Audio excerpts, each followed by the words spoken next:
Hello there, Sorry from 17 once again.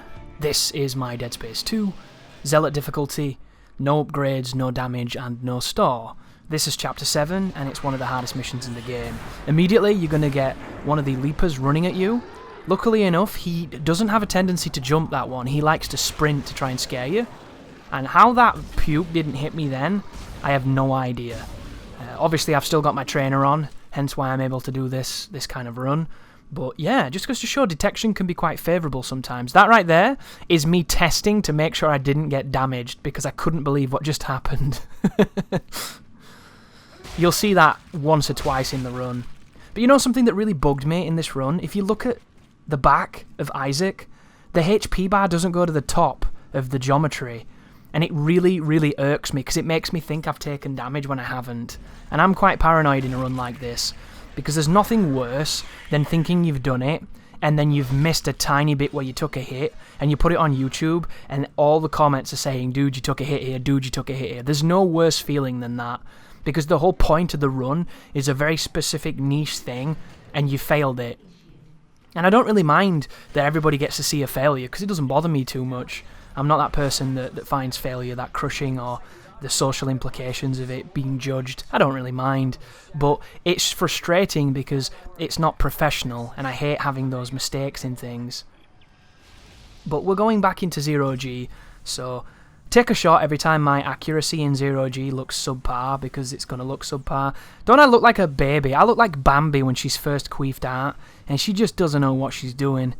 Like, that's how I feel right now. There's a plasma cut around there, Chris. Did you not see that? Another thing, too, I don't know if you're like me, but I find it immensely difficult to see in these sections. I don't know what it is.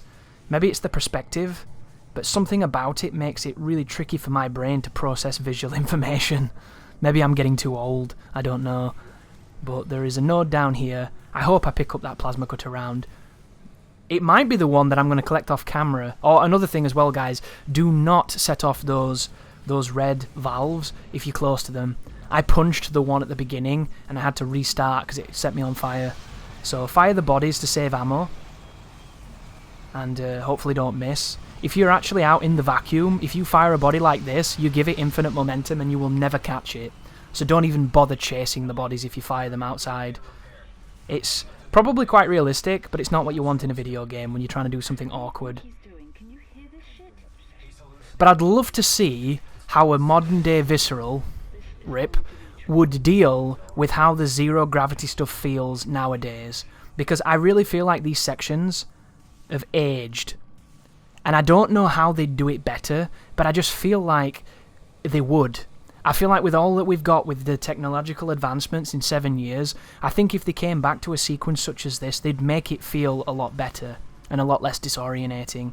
But I'm not entirely certain what they would need to change for that to be the case. But how about you guys? Does anybody else know what I mean? There's a jarringness to the zero gravity compared to when you're on the ground. And I don't know if it's because Isaac is quite slow and quite rigid in his movements that you get used to him being quite lumbering. And then, whoa, nice teleport, dickhead. And then when you are in 0G, he's quite swift. And it's almost unsettling how much faster he is. I don't really know what it is. I'd love to... I wish games companies made like 100-hour documentaries on the making of games just to give you all the kind of crazy information. Because nobody'd watch that, but I would. Because that's the stuff I'm really fascinated about. And here is, of course, the tripod room. So fun fact, guys, you don't have to shoot a single one of these if you do this correctly. But I wanted to shoot them, so I'm not going to do it. But I experimented here to see if I could get away with not shooting, and you can. You can avoid the windows that they're at by just moving away from them. And because you're on mouse and keyboard, you can turn the sensitivity so quickly, and because of the increased FOV, you have a much better vision of everything happening. So all you do is move to the opposite window of where the tripods are, and you just keep on top of them like that, and you don't have to fire a single bullet. I'm going to use my strategy that I used on my hardcore run and on my Zealot walkthrough, which is if you stay in the middle of this room, you don't have to focus on moving, you can just aim, and I'm just going to circle around and shoot them in the weak points. And this is one of the reasons that I would compel people to just have a go with mouse and keyboard, because the difference of being able to survive this section on console to on PC is night and day. I remember this section being quite tricky, it being quite a nerve-wracking section. This was a first attempt, and it wasn't even a stressful first attempt. It was just leisurely, and I would never normally say that, guys, but that's the power of this technology. It's crazy. It's crazy how effortless this felt. Like, compared to some of the, like, you know the elevator fight that comes up in the mine? You're in an elevator the size of a small toilet, and you have dudes dropping all around you.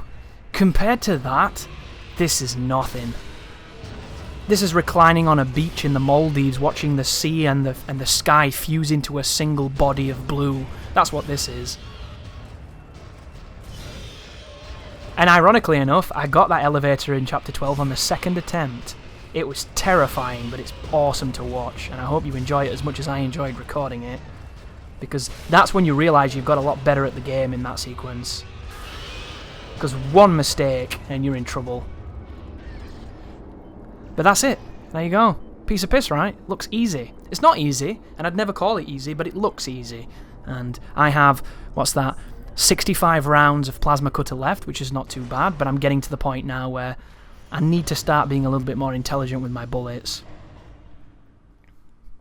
It must be said as well, I was kind of sad that I could only use the plasma cutter on this kind of run, because in future, when I do something like this, if I ever do it again, I might make it so that I can't buy ammunition from the shop.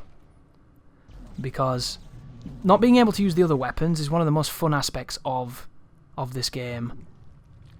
And an added stipulation that will be happening, you might not notice it, I will not be using any items either, because items can make a massive difference in this game, and I just wanted it to be as raw and as pure as I could make it. So I will never replenish my stasis with an item, and I can't heal because I'm not going to be taking any damage, of course, but you get what I mean.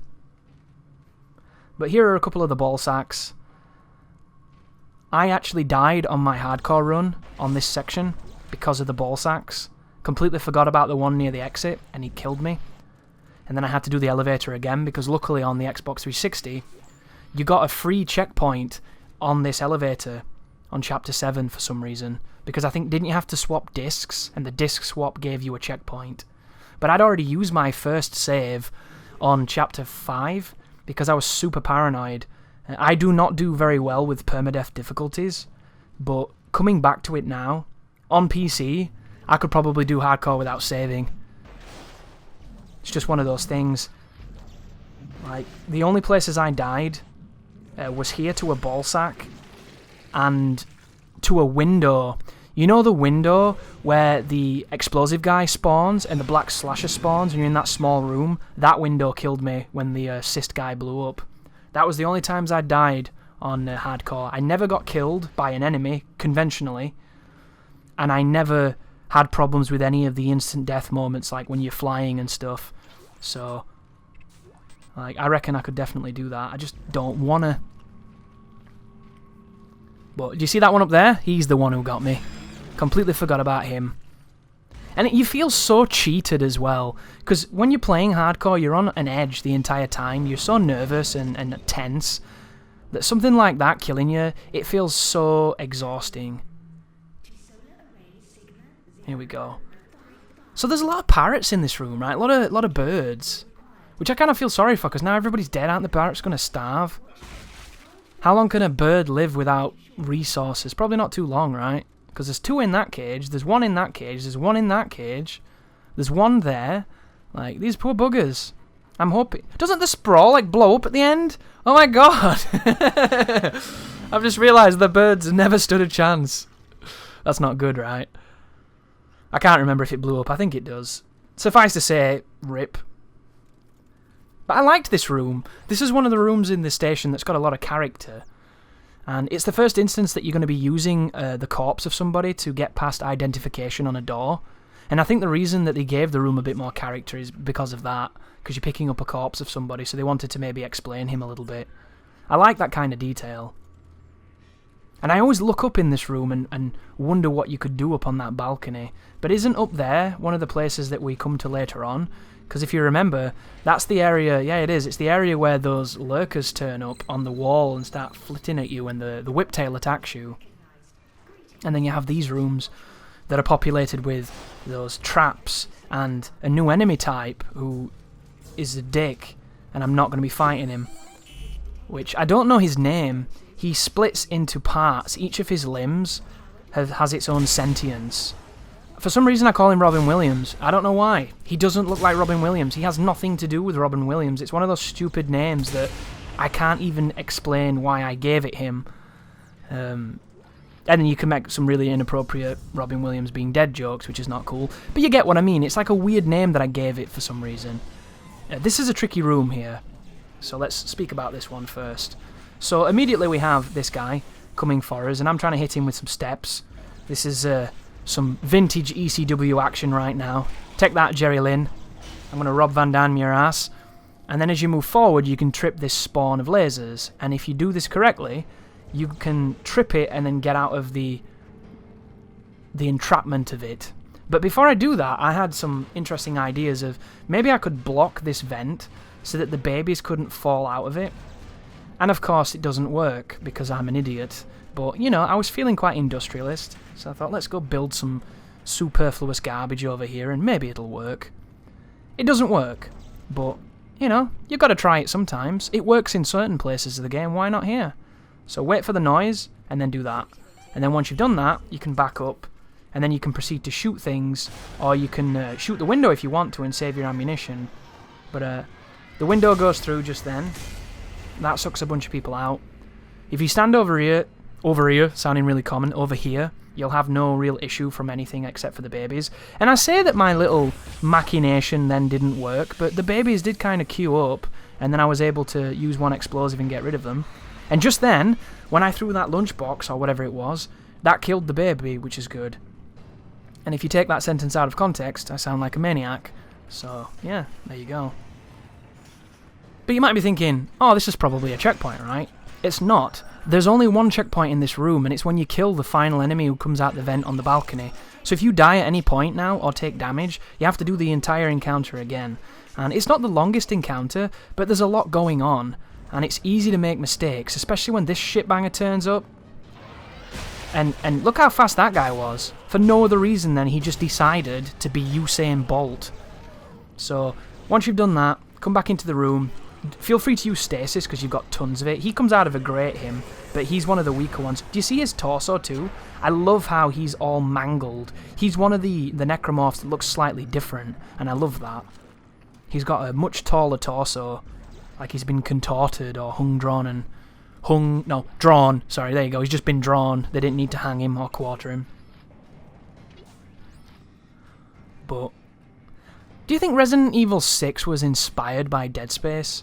Because isn't there a lot of enemies in that game, when you start shooting them, their arms and their legs and their head and stuff start transforming into different things? Because obviously in Resident Evil 4 there was the La Plagas that made people's heads turn into parasites, which was kind of cool and kind of different. But it was just the heads. It wasn't anything else. And then Resident Evil 6 came along and it was all limbs that started changing and shifting. I wonder if Dead Space had any effect whatsoever on that, or if it was just something that was a logical extension for the designers. So the reason why I'm standing here, guys, is that the vent on my left is the only egress point for that dude to get up. He can't wait for the elevator. I don't think he's patient enough. And there's a laser being tripped. Does that work? It did work. Interesting. Probably a waste. And the vent in front of us is the enemy that if you kill him, you'll get a checkpoint. But additionally, do not rush to those lockers on the left because it's going to spawn a mine. And yes, I did die because I completely forgot about the trap, which I find to be willfully stupid. But what can you do? It doesn't give you much chance to react either. Because you know, if you're sprinting down that corridor, you hear that noise, you don't know where the trap's going to be. It could be behind you for all you know. So you just run into it and boom, you're in trouble. But if you remember that it's there, you'll probably never have a problem with it. But if I'd have been playing on hardcore, I would have been pissed off. Here we go. Let's throw this container at this dude's legs. There you go. It's like a trolley that people on airplanes push, isn't it? And come by bringing you peanuts and stuff. Another one bites the dust. Time to push forward. And do not drag anything into this room because the room has a fun way of deleting it. And I tried to get around this by dropping it and then picking it up, but it deletes it anyway. For some reason, the game has this fetish with making items you carry using kinesis into a new zone completely disappear. But here comes the Stalker. There goes the Stalker, and then here comes the crippled one, who takes a hit to the face, takes 2 shots to his arm and a 3rd shot to kill it, which is a bit frustrating. But I believe that's the end of him. And then it gives me a mine for a gun I don't even have, which is frustrating additionally. But I don't remember which room it is. All these rooms look the same. There's a sequence of rooms that look like this. One of them, of course, has the traps in it. One of them has the stalkers in it, and then one of them has the limbs from the creature who divides into different creatures. And the good news about that enemy is when you kill one of the limbs and you pick it up with kinesis, you can kill the other limbs with the limb. It's one of the rare instances where the body does good damage to the other enemies. I don't rightly know why that is, but I'm very grateful. And now we have the mainframe, which is going to be a bunch of puzzles and 2 enemies, then followed by a couple of enemies outside of here.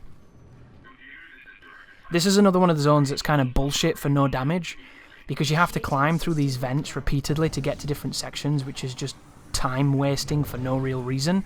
And then when you get into the rooms, on the one side you have your first black slasher who's a dick, and then on the other side you have the stupid flippy pancake monsters who are just should be deleted from the game's files because they serve no bloody purpose.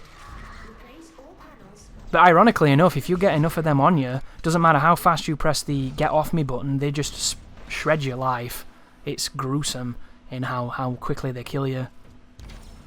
Another thing worth noting here, folks, is that on the other side you can put in a specific code that makes the light turn blue, and it will enable you to access the Peng treasure room. And I'm going to do that, but I'm not going to show it because this video is like 30 minutes anyway, and there's no point in me showing you that because it's just looting, and this is about action and getting past the game and everything.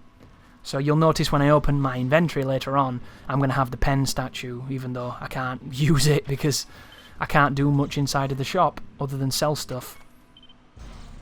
Which, nice to have levitating pieces of puzzle solving, always good to have.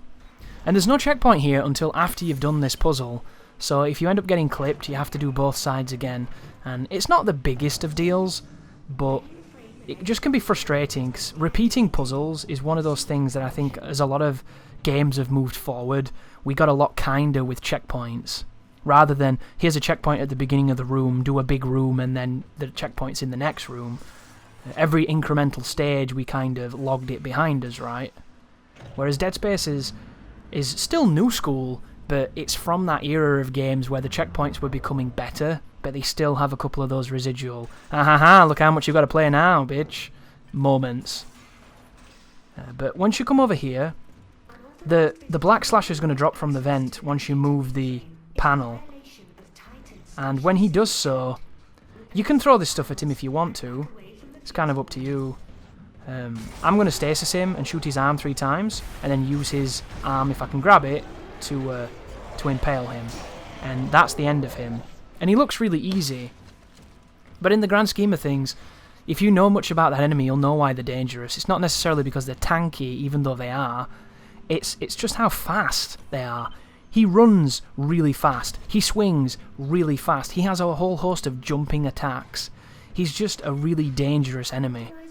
And the best place to have him is either behind you, off camera, or close to you, which sounds terrible, right? But if you're in the range where he can't start sprinting, and if you're in the range where he can't swing, he has to walk towards you. And a lot of the times you can see them as they hunker down, which tells you that they're going to menacingly move towards you, but it's not going to be at a speed that's too threatening. And I love that design, because it means that you're kind of safe, and you have enough time to react. And here we have 2 necromorphs, so I'm just going to run past him. We have a black slasher with a standard slasher, so I'm going to use the weaker one to get his limbs, to hopefully break the limbs off this guy, but as you see, it can be quite difficult to do so sometimes, because those darker necromorphs are incredibly durable. And I don't really understand why they're like that. What do you think's happened to those people? Do you think they fell in the waste disposal area and they just got completely covered in shit or something? Like, why would they be black like that? I suppose you could make some kind of racial stereotypical joke of, well, they're stronger, faster, and better at everything physically, so that's why they're black. But it doesn't really explain it other than, you know, for simple humour's point, does it? Like, I wonder why they are like that. Do you think it's an evolution thing? Do you think they kind of, the longer they're alive, the more they begin to necrotize and to evolve and to corrupt, and the stronger they get as they become more creature than man? I don't really know. I guess I've not checked the wiki or VatiVidia's video on it, or VatiVidia's video about what Reddit said about it, I should say.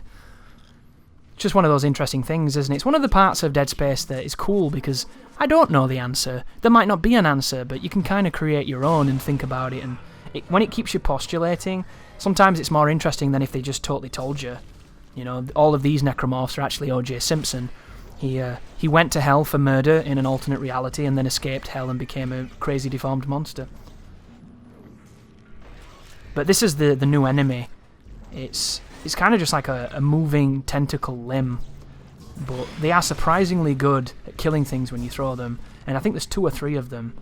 They're an enemy that can definitely get under your skin because they do look quite spider-like and they do creep around like facehuggers. And they come from a wizened-looking Orphan of Cos type enemy who walks around in his doctor coat thinking he's important, and then you shoot him a bit and he falls into pieces. But I'm not going to fight that enemy once in this run, guys. And I know it's disappointing. I would have loved to have found an interesting way to kill them, but there isn't one. They just take a lot of ammunition, and it's really easy to take damage. It's stupid as well, because you can dodge them effortlessly. They're really easy to kite, but they're not easy to kill. And I was hoping that there'd be a goofy way of hurting them, and I didn't find it. And the 2 instances that we're going to bump into him, the 3 instances actually, I think it is. One of them is when you come out of a node room, which is really dirty. Oh, by the way, guys, this is the parrot room beneath us. This is the balcony what we're on top of now. One of the problems with a guide such as this is that it can be really easy to miss deaths because of how quickly the game occasionally can load, which I find to be pretty awesome. But at the same time, it can also be quite frustrating to edit as we javelin that fellow through the face, and he gets up. So, just goes to show, these guys can be pretty durable when they want to be. The reason I'm not pushing forward here is because you're going to get attacked by a leaper, and the leaper's the guy that's going to hit you every time. But right there, did you see the slasher climbing over the balcony? When necromorphs climb over the balcony like that, if you throw something at them with kinesis, and you hit them correctly, you can knock them off and it will kill them. It only has to be 1 hit as well. I don't really know why it works that way, but it can save you a lot of hard work later on. The problem is, there are times when it just doesn't want to work, so it might be environmental specific or enemy specific. I'm not entirely sure how it works. I just know you can save yourself a heartache if you do it right, and I'm going to showcase it later on in one of the deeper chapters. The loading... Oh, here comes another whiptail. Bloody hell. That was terrifying. I love how quick they die, though. The white leapers are perfectly fine, I think. I don't like the fact you can't stop their jump. If you could stop their jump, they'd be completely balanced and I'd like them a lot more. Because they're fast, they're meant to be fast, but you can kill them really quickly like I just did then. The black ones are a nightmare. Because their limbs take as much as the slasher black ones take, so it's 3 per limb. 3 hits per limb on an enemy that's that much of a nightmare. And there's a fight at the end of the game where there's 2 at the same time. And that fight is miserable. Because they're not fun to fight. It's that thing where there's nothing you can do when they jump at you, it seems, other than have it not happen. And there are times where you can't control them. And I really tried, guys. I tried to do my best to keep them under wraps and decimate them. But there are just moments where they jump. Like, if you get anything else with one of those enemies and they're at range, they're jumping at you. You need to stop them. And if you can kill them, or hit them with something super powerful, then you'll be fine. But if you can't, it's a free hit, because they seemingly never miss either. They're really good at just doing careering clubber-lang punches from like 50 yards. It's really bad. But once we move into here, there's a bit of a hallucination that I trimmed out just then, and we're going to be accessing this elevator that's going to lead outside into some zero gravity, and it's going to lead us into one of the sections that I think is a colossal piece of shit for this kind of run. So normally you'll never even remember this section because you'll just do it. You're outside, you're realigning some dishes, it's got a nice sense of spectacle, it's quite grand, but aiming is awful in these moments because this game was ported to PC by lunatics, apparently. So shooting this is the hardest thing in the game, and then dodging its bullshit projectiles is a pain in the dick as well. And that's not even mentioning, it takes a beating too. So not only is my aim compromised, my gun upgraded, but I have to waste 2 clips killing this piece of shit monster that shouldn't exist. It's just so dumb. And you may be thinking, well, Chris, why not just ignore him? He only really does anything if you move in a certain vicinity of him, and there's truth to that. But the problem is, one of the dishes is in enough proximity to it that when you're moving it, it will attack you. So you have to get rid of it. If you can move that dish without that thing hitting you once, then you're a savant genius. Because I tried a bunch of times, and it's really frustrating, these zero gravity moments. Like, I can't even begin to tell you how much fun I had in every single moment where the aiming felt normal. The moment the aiming changes, I want to cry. And, like, that's the only way I think the final boss could get any more lame, if they made it so that your aim was affected by some kind of weird inertia. But I am going to be moving around and picking up the boxes in hopes of getting back some of the supplies that I used, because I used a lot of supplies killing that stupid thing. And that's me pressing the wrong button right there, guys. Whenever I'm in a situation where I'm a little bit rushed, or I get not necessarily panicked, but I'm forcing motion rather than letting it flow, my brain farts and I press the wrong buttons. And it's simply a lack of experience with the controls. My controls, if you're wondering, I have control to stasis and I have Q to kinesis. And of course you can tap Q to do stasis and then you press right trigger to fire it. There are times when I forget to press Q and I just shoot my gun, which is really annoying as well. But it's one of those moments where I brain fart because I'm either overthinking it or I'm not paying attention and I do the wrong input. And it's just one of those things, you know, when you press the wrong button when you come to a game and you're not quite familiar with it and you haven't got the muscle memory. It's just like that. The good news is it didn't stop any potential runs. It was a couple of mistakes here and there, but it didn't affect my ability to play. Because fundamentally in this game, all my experience of playing Dead Space 2 a metric shit ton when it first came out coalesced in my brain, so it's all still there. I've got it all kind of retained. I know what to do with the enemies, I know what the enemies do, you know, I know the places I need to go and what I have to achieve. It was just coming at it from a different angle this time. And I definitely recommend it. If you've played a game and you really adore it and you want to get a different experience with it, play it under different control schemes, play it under different circumstances, and it's a different experience, but it's a great one too. And I might stream more of this game because it's just really fun. I didn't realise how much I missed Dead Space. I think it's because Dead Space 3 left such a nasty taste in my mouth, and it can be easy to look back on the franchise negatively because Dead Space 3 did nothing for me personally. And I know that there are people that like that game, but I think compared to Dead Space 1 and 2, it wasn't good enough. I think Visceral deserved better, and I think the franchise deserved better too.